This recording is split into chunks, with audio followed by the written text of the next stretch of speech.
The barn door creaked open on that cold October night in 1883, and Jake Calloway froze when he saw the silhouette of a woman curled in his hayloft, her entire body shaking like cottonwood leaves in a storm.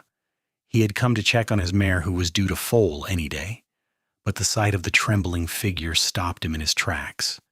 Jake stood there for a long moment, his lantern casting flickering shadows across the wooden beams, watching as the woman tried to make herself smaller, pressing deeper into the hay as if she could disappear into it entirely. Her breathing came in short, panicked gasps, and even from where he stood, he could see the fear radiating from her like heat from a branding iron. Without a word, Jake turned and walked back toward the ranch house, his boots crunching on the dry Texas earth. The night air bit at his face, sharp and cold for this time of year near San Antonio. Inside, he gathered every spare blanket he could find. Thick wool ones his mother had sent from Kansas, a quilt his sister had made before she married, even the heavy buffalo hide he kept for the worst winter nights.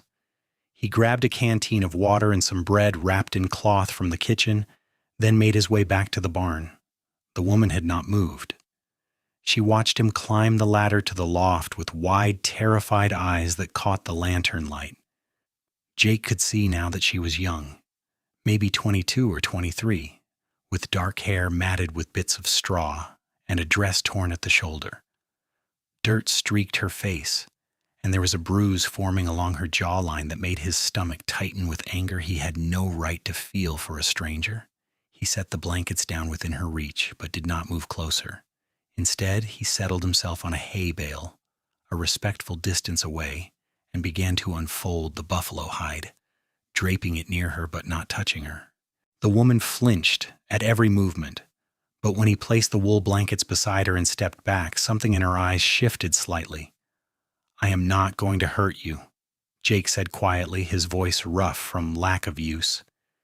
He lived alone on this ranch, had for 3 years since his father died, and sometimes days went by without him speaking to another soul. "You can stay here as long as you need." She said nothing, just stared at him with those haunted eyes. Jake nodded as if she had spoken, then climbed back down the ladder. He checked on the mare, stroked her nose, and spread fresh hay in her stall. All the while he could feel the weight of the woman's gaze on him from above. When he finally left the barn, he did not lock it, and he left the lantern burning low on a hook by the door. The next morning, Jake woke before dawn, as he always did, and went about his chores. He fed the chickens, milked the cow, and checked the fence line in the north pasture where coyotes had been testing the wire. When he returned to the barn, the woman was still there, wrapped in all the blankets he had brought, her eyes following him as he worked. He brought her breakfast without comment, just biscuits and eggs on a tin plate, and set it on the hay bale where he had sat the night before. This pattern continued for 5 days. Jake never asked her name, never asked where she came from or what had put that terror in her eyes. He simply brought her food 3 times a day, fresh water, and once when he noticed her shoes were falling apart, he left a pair of his mother's old boots that he had never been able to bring himself to throw away. The woman took everything he offered but never spoke, never came down from the loft during daylight hours. On the 6th morning, Jake found her in the mare's stall, her hand on the horse's swollen belly, whispering something too soft for him to hear. She jerked away when she noticed him, scrambling back toward the ladder, but Jake just held up his hands and smiled gently. "She likes you," he said, gesturing to the mare. "She does not let just anyone touch her when she is this close to foaling." The woman's mouth opened slightly, then closed. She looked at the horse, then back at Jake, and something in her seemed to crack just a little. "When?" she asked, her voice hoarse and broken as if she had not used it in a very long time. "Any day now," Jake replied, keeping his tone easy and calm. "I have been checking on her every few hours. This is her first, so I want to make sure everything goes smoothly." The woman nodded slowly, then surprised him by speaking again. "I can help. I grew up on a farm. I've delivered foals before." "I would appreciate that," Jake said, and meant it. Her name was Sarah Brennan, though he did not learn that until 3 days later when the mare finally went into labor in the middle of the night. Jake had been dozing in the barn, wanting to be close when it happened, and Sarah had been in the loft as always. But when the mare started her distressed sounds, Sarah came down the ladder faster than he would have thought possible, and was at the horse's side before he had even fully shaken off sleep.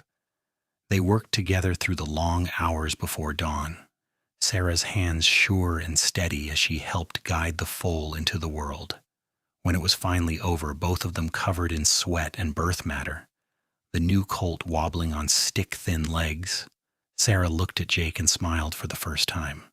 It transformed her entire face, made her beautiful in a way that had nothing to do with features and everything to do with the pure joy in her expression.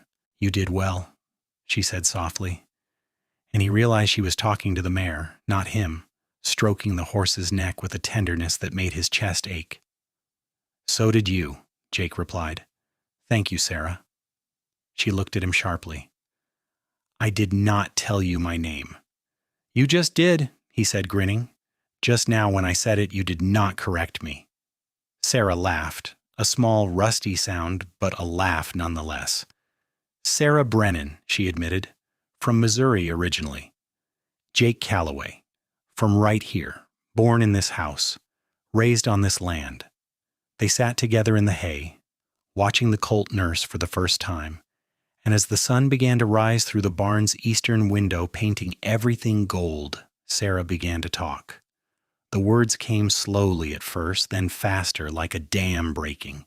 She had been married to a man named William Brennan in Kansas City, a banker who seemed respectable and kind during their courtship. But after the wedding, he had changed. Or perhaps he had simply stopped pretending. He had controlled every aspect of her life, decided what she wore, what she ate, who she could speak to, and when she did not comply perfectly with his demands, he used his fists to correct her. "I tried to leave twice before," Sarah said, her voice flat and distant. "Once, my brother helped me, but William found me and convinced everyone I was having hysterics, that I was unstable. He was so charming, so reasonable, no one believed me. My brother died 6 months later in what they said was an accident at the rail yard where he worked." Her hands clenched in the hay. "I know William was behind it, but I could never prove it." Jake felt fury building in his chest, but kept his face neutral, letting her talk. "The second time he found me before I even got out of Kansas City. He broke 3 of my ribs and locked me in our bedroom for 2 weeks. Sarah's voice cracked.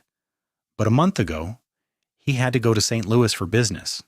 He locked me in again, but I had been working on loosening one of the window bars for months. I got out, stole money from his study, and ran. I have been moving south ever since, taking stagecoaches when I could, walking when I could not, sleeping anywhere I could hide." "Why did you choose my barn?" Jake asked gently. "I did not choose it," Sarah admitted. "I was walking on the road 2 weeks ago when I heard horses behind me. I panicked and ran, found your property, and hid in the loft. I was so tired I just curled up and fell asleep. When I woke up and saw you, I thought—" She trailed off, swallowing hard. "I thought you would send me away, or worse, send word back to William, but you just brought me blankets." "And never asked why," Jake finished softly. "And never asked why," she repeated, looking at him with those haunted eyes that were slowly, slowly beginning to clear. "Why did you do that?" Jake was quiet for a long moment, watching the colt's tail swish. "My mother used to say that sometimes people need shelter more than they need questions. She said kindness was not about understanding everything. It was about offering what you could and trusting that folks would take what they needed." He met Sarah's gaze. "I figured you had your reasons and they were yours to share or not share. All I knew was that you were cold and scared and I had blankets." Sarah's eyes filled with tears, and she looked away quickly, wiping at them with the back of her hand. "I have to keep moving," she said. "William will be looking for me. He has money, connections. If he finds me—" "Then we will deal with it," Jake interrupted. "But you do not have to run today or tomorrow, or any day until you are ready. This ranch is isolated. The nearest town is San Antonio, and that is a full day's ride. No one comes out here unless I invite them." "You do not understand," Sarah said desperately. "He will not stop. He thinks I am his property." And if he finds out you helped me? I am not easy to scare, Jake said simply, and I meant what I said. You can stay as long as you need. Over the following weeks, Sarah slowly emerged from the hayloft and into the life of the ranch. At first, she only came down to help with the animals, spending hours with the mare and colt, feeding the chickens, grooming Jake's gelding, but gradually she began to venture farther. She helped Jake repair a section of fence, her hands clumsy at first with the wire and posts, but learning quickly. She cooked dinner one night, apologizing for how rusty her skills were after years of William hiring cooks and forbidding her from the kitchen. The food was simple but good, better than anything Jake had made for himself in years, and he told her so. Sarah blushed, a pink flush spreading across her cheeks that made her look younger, less worn. I used to love cooking, she admitted. My grandmother taught me. She had this big farmhouse kitchen in Missouri, and I would spend whole summers there, learning her recipes. Tell me about her, Jake said. And Sarah did, her whole face lighting up as she described the woman who had clearly been the brightest spot in her childhood. As October turned to November, Sarah began to smile more often. The haunted look in her eyes faded, replaced by something cautious but hopeful. She still jumped at sudden noises, still tensed when Jake moved too quickly, but she was healing. Jake could see it in the way she held herself, in the way she started singing quietly while she worked, old folk songs he remembered his own mother humming. He found himself watching her more than he should, noticing the way the sun caught in her dark hair when she hung laundry, the way she laughed when the chickens squabbled over feed, the gentle tone she used with the animals. Jake had been alone for so long that he had forgotten what it felt like to share his space with someone, to hear another person's voice in the morning, to cook for two instead of one. It was not just companionship, though, and he knew it. There was something about Sarah that drew him like a lodestone, something brave and resilient that had survived despite everything she had endured. She could have become bitter, broken, but instead, she found joy in small things, a new foal, a well-cooked meal, the Texas sky at sunset. She was beautiful, yes, but it was her strength that truly captivated him. One evening in late November, they were sitting on the porch after dinner, watching the stars come out. The air was cool but not cold. Perfect weather. And Jake had brought out his guitar, something he rarely played anymore but had loved once. He strummed a few chords, rusty but serviceable, and began to play an old ballad his father had taught him. Sarah listened in silence, then said quietly, "William never allowed music in the house. He said it was frivolous." Jake stopped playing. "Do you want me to stop?" "No," Sarah said quickly. "No, please keep going. It is lovely." So he did, playing every song he could remember, and when he glanced over at Sarah, he saw tears streaming down her face. But she was smiling. So he kept playing until his fingers ached and the moon was high in the sky. "Thank you," Sarah whispered when he finally set the guitar aside. "I had forgotten what happiness felt like." Jake reached out slowly, telegraphing his movement, and gently touched her hand where it rested on the porch railing. "You deserve happiness, Sarah. You deserve everything good in this world." She turned her hand over, lacing her fingers through his, and they sat like that until the cold drove them inside. The first week of December brought a rare cold snap to South Texas, and with it came news that Jake had been dreading. He had ridden into San Antonio for supplies, and at the general store he overheard two men talking about a wealthy banker from Kansas City who was offering a substantial reward for information about his missing wife. The description matched Sarah perfectly. Dark hair, slim build, about 23 years old, possibly traveling alone, possibly injured. Jake bought his supplies quickly and rode back to the ranch faster than was wise, his heart pounding. When he arrived, he found Sarah in the kitchen, kneading bread dough, flour, dusting her arms up to the elbows. She looked so at peace, so at home, that he hated to shatter that peace with his news. "He is looking for you," Jake said without preamble, "and William. He has posted a reward in San Antonio." All the color drained from Sarah's face. How much? $500.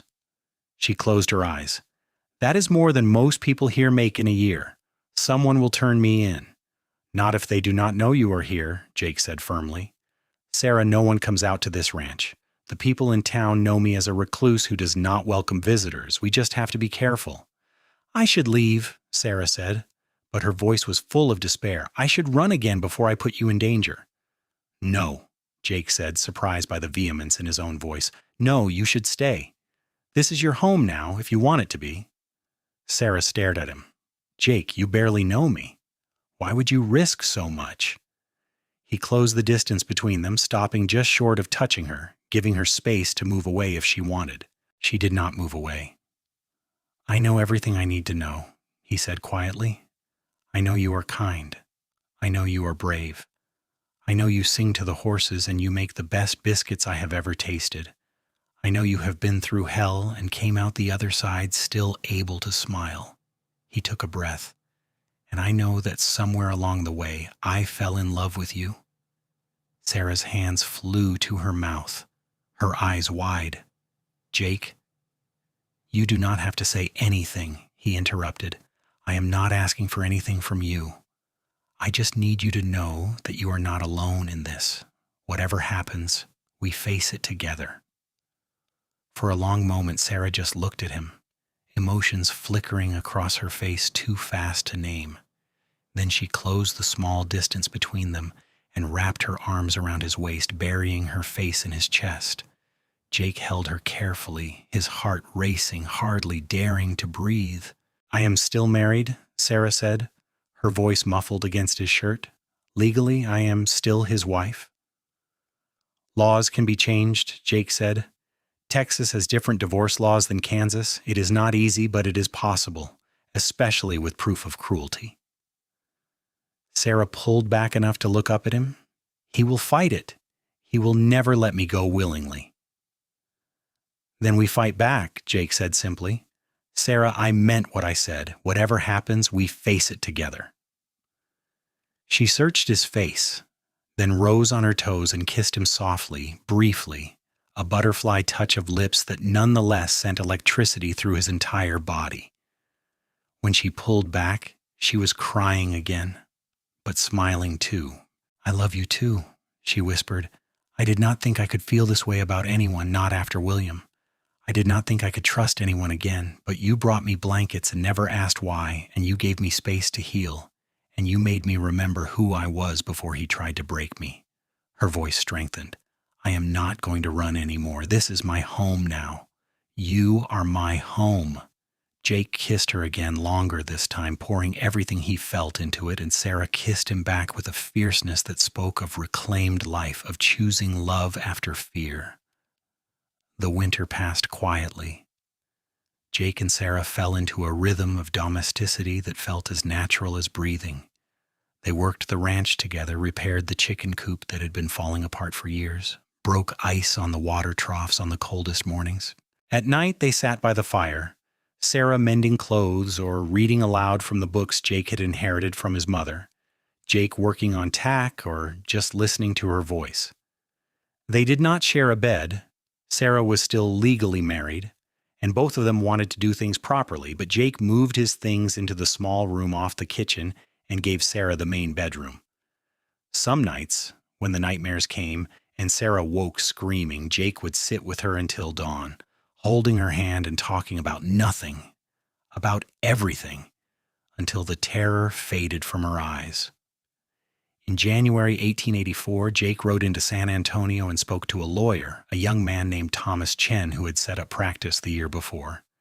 Chen listened to Sarah's story, which she had agreed to have Jake share, and nodded thoughtfully. Texas law does allow for divorce on the grounds of cruel treatment, Chen said. The challenge will be proving it, especially against a man of means from out of state. Do you have any witnesses? Any documentation? Her brother is dead, Jake said, and most people in Kansas City believed William's version of events, that Sarah was unstable. Chen frowned. That makes it more difficult. We would need her testimony, and we would need it to be compelling. But even if we file, her husband could contest it, drag it out for years. He paused. There is another option, though it is not without risk. If Sarah could prove that she has been abandoned, that William has made no attempt to provide for her or fulfill his marital duties for a significant period, that could also be grounds. And if William does not appear to contest the divorce, it could go through relatively quickly. But he is looking for her, Jake pointed out. He has posted a reward. Looking for her, yes. But has he reported her disappearance to the authorities here in Texas? Has he filed any legal petitions for her return? Chen leaned forward. If we file for divorce, and he wants to contest it, he would have to come here, appear in court, make his case, and in doing so he would have to explain why he did not report his wife missing, why he offered a private reward instead of involving the law. It would raise questions. Jake considered this. You think we could use his own secretiveness against him? Possibly, Chen said. A man who is confident in his rights as a husband would go through official channels. A man who has something to hide might not. He tapped his fingers on his desk. Let me do some research. Come back in a week and bring Sarah if she is willing. I will need to speak to her directly. Jake relayed all of this to Sarah when he returned to the ranch, and she listened with a mixture of hope and fear. Do you think it could work? She asked. I think it is worth trying, Jake said. But it is your decision. It is your life. Sarah took a deep breath. I want to try. I'm tired of hiding. I'm tired of being afraid. If there is a chance I could be free of him, truly free, I have to take it. The following week, they rode into San Antonio together. Sarah dressed in one of the simple calico dresses she had made from fabric Jake had bought, her hair pulled back in a practical bun. She was nervous. Jake could see it in the tightness around her eyes, but she held her head high as they entered Thomas Chen's office. Chen spent 3 hours interviewing Sarah, taking careful notes, asking questions that made her flinch, but which she answered steadily. When it was over, he sat back and looked at her with something like admiration. You are very brave, Mrs. Brennan, he said quietly. I will file the petition for divorce tomorrow. Be prepared for this to take time, possibly months, and be prepared for your husband to respond. I am prepared, Sarah said, and Jake believed her. The petition was filed in late January. For weeks, nothing happened. Sarah and Jake continued their life on the ranch, working together, growing closer. In the evenings, they would sit and talk for hours, sharing stories of their childhoods, their dreams, the things they hoped for in the future. Jake told her about his plans to expand the ranch, maybe buy some cattle, hire a few hands. Sarah talked about wanting a garden, a real one with vegetables and flowers, maybe some fruit trees. I want to build something, she said one night. For so long, I felt like I was just surviving. Now I want to live. Then we will live, Jake promised, and kissed her temple. In March, the response came. William Brennan had hired a lawyer in San Antonio to represent his interests, and he was contesting the divorce. The lawyer filed a motion claiming that Sarah had abandoned her husband and stolen money from him, that she was mentally unstable and needed to be returned to Kansas City for medical treatment. It was everything Sarah had feared, every lie William had told about her put into legal language. But Thomas Chen was ready. He filed a counter motion with affidavits from Jake testifying to Sarah's sound mind and good character, from the doctor in San Antonio who Chen had arranged to examine Sarah and who had documented the old injuries consistent with her claims of abuse. Chen also raised the question of why William had not reported Sarah missing to authorities in either Kansas or Texas, why he had not filed any legal petitions for her return until now. The judge set a hearing for late April. William Brennan would have to appear in person if he wanted to contest the divorce. It was a gamble, Chen admitted, but a calculated one. If he comes, we make our case about the abuse, Chen explained. We have your testimony, the doctor's examination, the pattern of controlling behavior. If he does not come, the divorce goes through uncontested. He will come, Sarah said with certainty. He will not let this go. She was right. In mid-April, word reached them that William Brennan had arrived in San Antonio and was staying at the finest hotel in the city. He had brought his own lawyer from Kansas City, a man with a reputation for aggressive tactics. Jake wanted to keep Sarah away from town, away from any chance of William seeing her before the hearing, but Sarah refused. "I am not hiding anymore," she said firmly. "I am not giving him that power over me." The day of the hearing, they dressed in their best clothes and rode into San Antonio. The courthouse was an impressive building, stone and wood, and Sarah's hand trembled as Jake helped her down from the wagon. But she squared her shoulders and walked inside with her head high. William Brennan was already in the courtroom, dressed in an expensive suit, his hair perfectly groomed, his expression confident. He was handsome in a cold, angular way, and when his eyes landed on Sarah, they filled with an emotion that made Jake's blood run cold.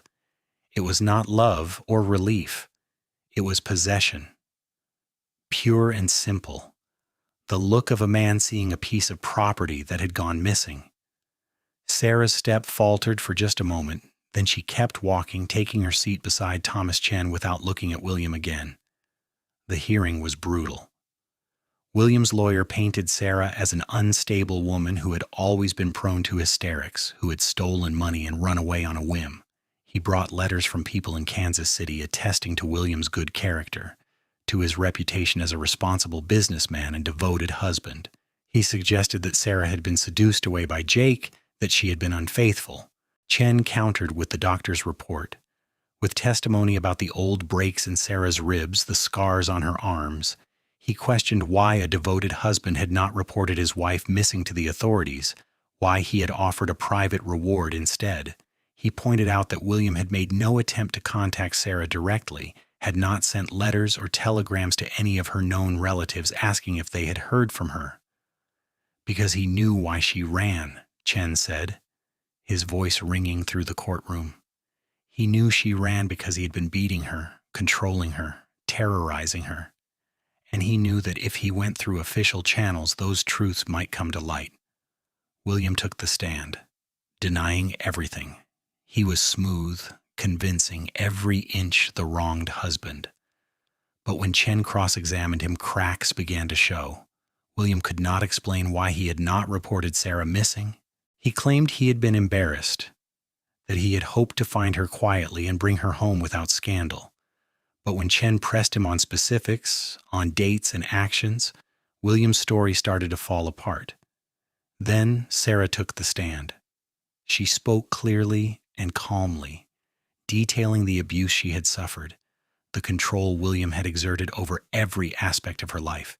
She described the beatings, the isolation, the fear. She talked about her brother's death and her belief that William had been involved, and she looked directly at William as she said, "I would rather die than go back to him." The courtroom was silent. Even William's lawyer seemed shaken. William himself sat frozen, his face a mask of barely controlled rage. The judge, an older man with gray hair and sharp eyes, listened to everything. When the testimony was finished, he adjourned the hearing, saying he needed time to consider the evidence. It would be weeks before they had an answer. Those weeks were tense. Weeks. Jake hired 2 ranch hands from San Antonio, men he trusted, to help keep watch over the property. He did not think William would try anything violent, and the man was too concerned with his reputation, but Jake was not taking chances. Sarah jumped at every sound, expecting William to appear at any moment, but he stayed in town, making no attempt to approach her. In early May, the judge's ruling came. He granted the divorce, citing evidence of cruel treatment and finding that William Brennan had failed to fulfill his duties as a husband. More than that, he ordered William to pay Sarah $200 in restitution and to cover all court costs. It was a complete victory. Sarah cried when Chen brought them the news. Great heaving sobs of relief and joy. Jake held her, his own eyes damp, and over her head he nodded his thanks to Chen. "One more thing," Chen said, smiling. "Mr. Brennan left San Antonio this morning on the first train to Kansas City. I do not think you will be hearing from him again." That night, Jake and Sarah celebrated on the porch of the ranch house, watching the stars and drinking the bottle of whiskey Jake had been saving for something special. Sarah was giddy with relief, laughing at everything, and Jake found himself laughing too, the tension of the past months finally releasing. "I am free," Sarah kept saying. "I am actually free." "You are," Jake confirmed, then took a breath and pulled a small box from his pocket. Inside was a simple gold band, nothing fancy, but it had been his grandmother's, and it meant everything to him. "Sarah Brennan, who is no longer Sarah Brennan, would you do me the honor of becoming Sarah Calloway?" Sarah's laughter cut off abruptly. She stared at the ring, then at Jake, then burst into fresh tears. "Yes," she said, nodding frantically. "Yes, yes, of course, yes." Jake slipped the ring onto her finger, and it fit perfectly, as if it had been made for her. They kissed under the Texas stars, and Jake thought that despite everything, despite all the pain that had brought Sarah to his hayloft that cold October night, he would not change a single moment if it meant not having her here now. They were married 2 weeks later in a small ceremony at the church in San Antonio, with Thomas Chen serving as witness and the young priest who had only been in town a few months performing the service. Sarah wore a dress she had sewn herself, pale blue cotton with lace at the collar, and she carried wildflowers Jake had picked that morning. She was the most beautiful thing Jake had ever seen. After the ceremony, they returned to the ranch, to the home they had built together. That night, for the first time, Sarah came to Jake's room, and they consummated their marriage with a tenderness and passion that left them both breathless. Sarah cried afterward, but they were good tears, healing tears. "I never thought I could feel safe with someone like this," she whispered against his chest. "I never thought I could trust someone with my whole heart." "You can trust me," Jake promised. "Always." The months that followed were the happiest of Jake's life. He and Sarah worked the ranch together, and slowly they began to expand. They bought a small herd of cattle with the money Sarah had been awarded in the divorce settlement, hired 2 permanent hands to help manage them. Sarah planted her garden, rows of vegetables and herbs, rose bushes along the porch, and a pair of peach trees that would take years to bear fruit but which she tended lovingly anyway. In the evenings, they would sit together and make plans for the future, for the life they were building. Sarah wanted to get more chickens, maybe some geese. Jake wanted to build a proper bunkhouse for the ranch hands instead of having them sleep in the barn. They talked about children someday when they were ready. In November 1884, exactly 1 year after Jake had found Sarah trembling in his hayloft, Sarah told him she was pregnant. Jake picked her up and spun her around laughing, and Sarah clung to him and laughed too, both of them dizzy with joy. Their son was born in July 1885, a healthy boy with his mother's dark hair and his father's blue eyes. They named him Thomas, after the lawyer who had helped them, and Jacob, after his father. Little Thomas Jacob Calloway had strong lungs and a determined spirit from the moment he entered the world. Sarah was a natural mother, patient and loving, and watching her with their son made Jake fall in love with her all over again. She sang to Thomas the same songs she sang to the horses, old folk melodies her grandmother had taught her. She sewed clothes for him from scraps of fabric, decorated his cradle with carved wooden animals Jake made during the long winter evenings. The ranch continued to prosper. By 1887, they had a sizable herd and a reputation for quality cattle. Jake hired more hands, good men who respected Sarah and did not ask questions about her past. The ranch house was expanded, a new bedroom added, then another, a proper dining room built off the kitchen. In 1888, Sarah gave birth to their second child, a daughter they named Elizabeth Rose, after both their mothers. Beth was quieter than Thomas, more contemplative, and she adored her older brother who doted on her in return. Life was not without challenges. There were droughts and hard winters, cattle that got sick, hands that did not work out, but Jake and Sarah faced everything together, just as they had promised. On hard days, when money was tight or work was overwhelming, they would remind each other of how far they had come, of the night Jake had found Sarah in the hayloft and everything that had followed. "You brought me blankets and never asked why," Sarah would say, usually late at night when the children were asleep and they had a quiet moment alone. "You were cold and scared," Jake would always reply. "What else could I do? You could have sent me away. You could have turned me in for the reward. You could have demanded answers." Sarah would take his hand, lacing their fingers together the way she had that first night on the porch. Instead, you gave me safety and time and eventually love. You gave me back my life. You gave me a life worth living, Jake would counter. Before you, I was just existing, going through the motions. You made this ranch a home. You made me whole. In 1891, their third child was born, another son they named Henry Michael. By then, Thomas was 6 and already helping with small chores around the ranch, and Beth was 3, following her mother everywhere. The house was full of noise and laughter, chaos and love. On their 10th wedding anniversary in 1894, Jake and Sarah took a rare trip into San Antonio, leaving the children with the ranch hands they trusted most.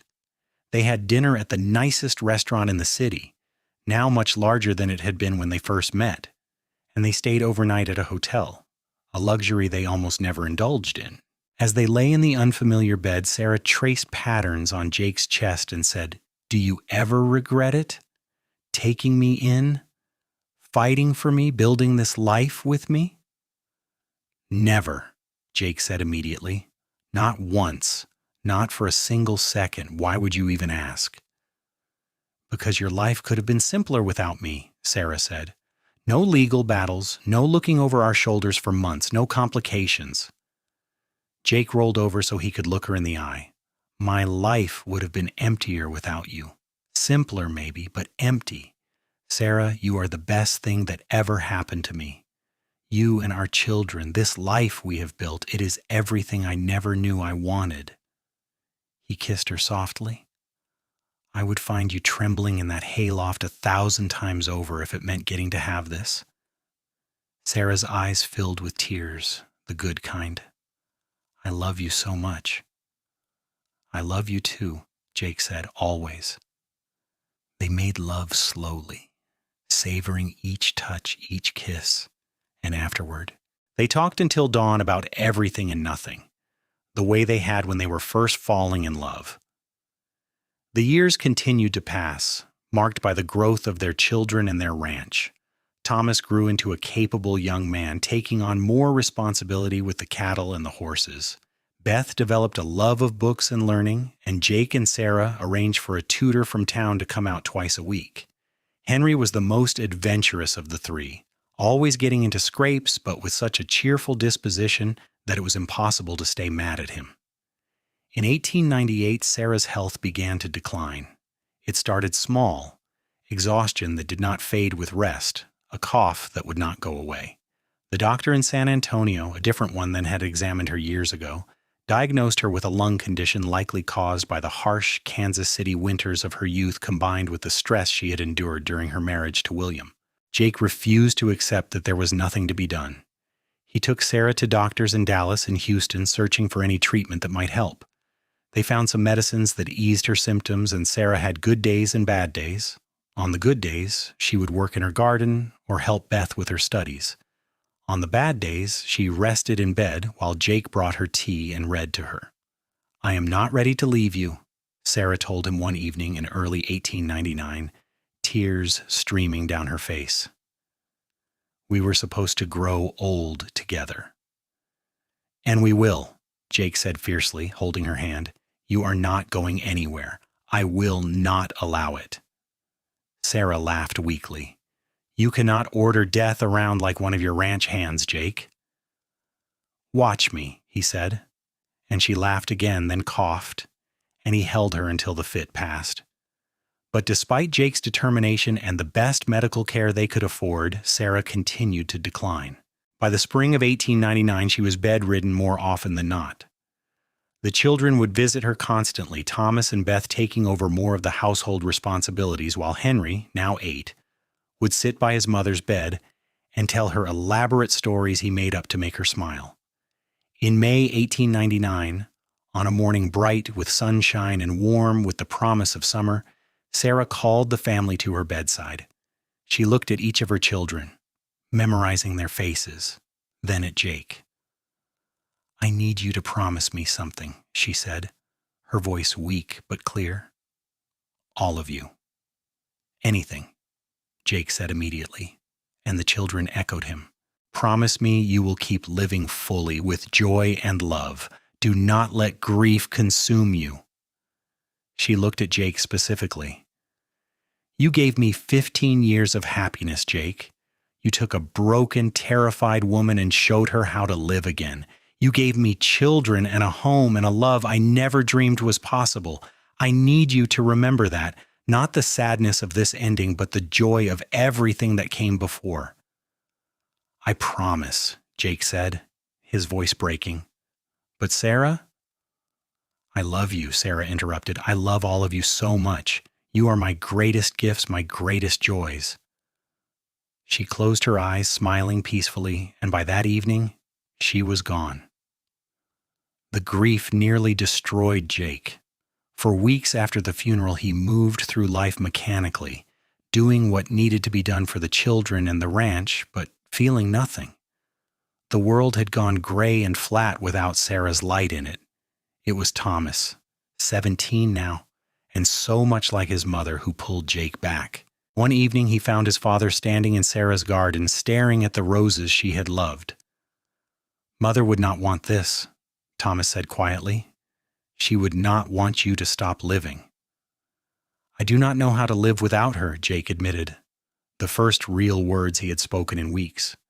"Yes, you do," Thomas said. "She taught you. She taught all of us." He picked one of the roses, careful of the thorns. "She would want us to tend her garden, to keep the ranch going, to remember her with joy, not just sadness." Jake looked at his son, this young man who had his mother's wisdom and strength, and felt something crack in his chest.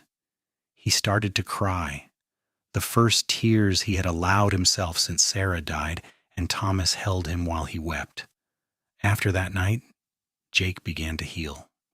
It was slow, painful, but he found himself able to smile again when he thought of Sarah, to remember their life together with gratitude instead of only grief. He threw himself into the ranch and into raising their children, determined to honor Sarah's memory by living the way she had wanted him to. In 1902, Thomas married a school teacher from San Antonio, a smart, kind woman named Mary, who reminded Jake of Sarah in all the best ways. They built a house on the edge of the ranch property and started their own family. Beth went to college in Dallas, one of the first women from their county to do so, studying to become a teacher herself. And Henry, restless like his mother had once been, talked about going west to California to see the ocean. Jake supported all of them, proud of the people they had become. He continued to work the ranch with the help of capable hands, expanding it further, making it one of the most successful operations in the region. On quiet evenings, he would sit on the porch where he and Sarah had spent so many hours and talk to her as if she were still there, telling her about the children, about the ranch, about his life. In 1905, at the age of 51, Jake became a grandfather when Thomas and Mary had a daughter. They named her Sarah, and when Jake held the tiny infant for the first time, he felt a peace settle over him. Life continued, love continued, and in that continuation, Sarah lived on. Years later, when Jake was an old man with gray in his hair and lines around his eyes, he would tell his grandchildren stories about their grandmother. He told them about the night he found her in the hayloft, trembling and afraid, and how he had brought her blankets and never asked why. He told them about her courage, her kindness, her strength. He told them about the life they had built together, about the love that had sustained them through everything. "She taught me that sometimes the greatest gift you can give someone is space to heal," Jake would say. "And that love is not about demanding answers or trying to fix everything. Sometimes love is just bringing blankets to someone who is cold." The grandchildren would listen, wide-eyed, and later they would tell their own children these same stories, keeping Sarah's memory alive through generations. Jake lived to be 73, dying peacefully in his sleep in 1927 on the ranch he had built with Sarah. Thomas found him in the morning, looking peaceful, a smile on his face. On his bedside table was a worn photograph of Sarah from their wedding day, her face bright with joy and hope. They buried Jake next to Sarah in the family plot on the ranch, under the shade of the peach trees she had planted so many years ago. The entire community came to pay their respects, testament to the life Jake had lived and the legacy he and Sarah had created together. Thomas stood by the graves after everyone else had left, looking down at the simple headstones. Sarah's read, Sarah Brennan Calloway, beloved wife and mother, 1860 to 1899. She found courage in love. Jake's read, Jacob Calloway, devoted husband and father, 1854 to 1927. He offered shelter and never asked why. Thank you, Thomas said quietly to both of them, for everything you taught us, for the life you built, for the love you showed us. Your story will never be forgotten. The wind rustled through the peach trees, now mature and heavy with fruit, and in that sound it was easy to imagine Sarah and Jake together again, finally reunited after years apart.